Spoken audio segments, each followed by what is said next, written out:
বাবু আপনার কাছে যাচ্ছি। কালিদাস বাবু, বাংলা ভাষা বললে নাকি বিভিন্ন রাজ্য থেকে বের করে দেওয়া হচ্ছে বাঙালিদের, তাদের নাকি ডিটেনশন ক্যাম্পে পাঠিয়ে দেওয়ার চক্রান্ত হচ্ছে।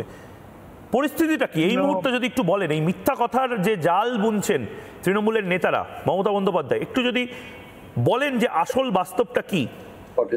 না, এই আসল বাস্তব বলতে এইটা সর্বৈব মিথ্যা। এবার তৃণমূলের আমি দেখছি তো কালিদাস বাবু, বলুন কালিদাস বাবু।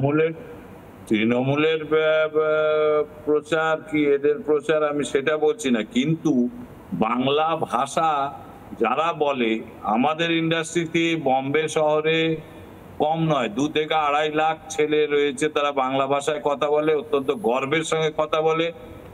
অল ওভার বম্বেতে গত বছর 113টা দুর্গাপুজো, প্রত্যেক জায়গায় অসম্ভব গ্যাদারিং, যেমন বাঙালি থাকে তেমনি অবাঙালি থাকে, বাঙালি অবাঙালি সবাই মিলে তাদের এই উৎসব পালন করে।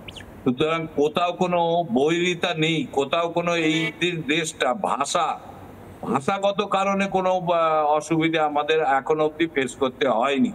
আমি দীর্ঘ 43 বছর ধরে বম্বেতে আছি, তো 43 বছরে আমরা কখনো এইরকম যে ভাষাগত কারণে আমাদের কোনো অসুবিধে পড়তে হচ্ছে এরকমটা হয়নি, আশা করি হবেও না।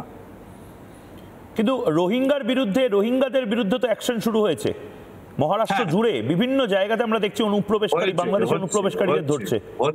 আমি সেই কথাটাতেই আসছি, যেখানে বাংলাদেশি রোহিঙ্গার ব্যাপারটা আছে, সেখানে যদি আমাদেরকেও ডাকা হয় মানে আইডেন্টিফিকেশনের জন্য, সর্বতভাবে পুলিশ প্রশাসনের সঙ্গে আমরা সহযোগিতা করি।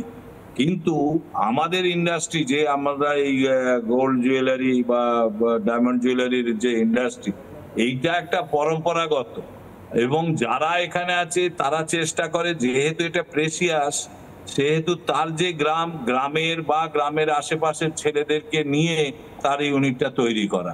সুতরাং এখানে কেউ একজন এসে গেল, সে রোহিঙ্গা হোক বাংলাদেশি হোক যেই হোক, কেউ একজন এসে গেল, তাকে এই ইন্ডাস্ট্রিতে সহজে কেউ জায়গা দেয় না। এটা আমি দায়িত্ব নিয়ে আপনাকে বলছি যে এখানে আমাদের ইন্ডাস্ট্রিতে এই বাংলাদেশি রোহিঙ্গার ব্যাপারটা নেই। অন্যান্য ক্ষেত্রে যেখানে যা বলতে পারি, বম্বেতে জরির কিছু ব্যবসা আছে, কিছু ওই রিয়েল এস্টেটের যে কনস্ট্রাকশনের ইয়ে আছে, তাইতে হয়তো হতে পারে, সে ব্যাপারে আমি অত ওয়াকিবহাল নই।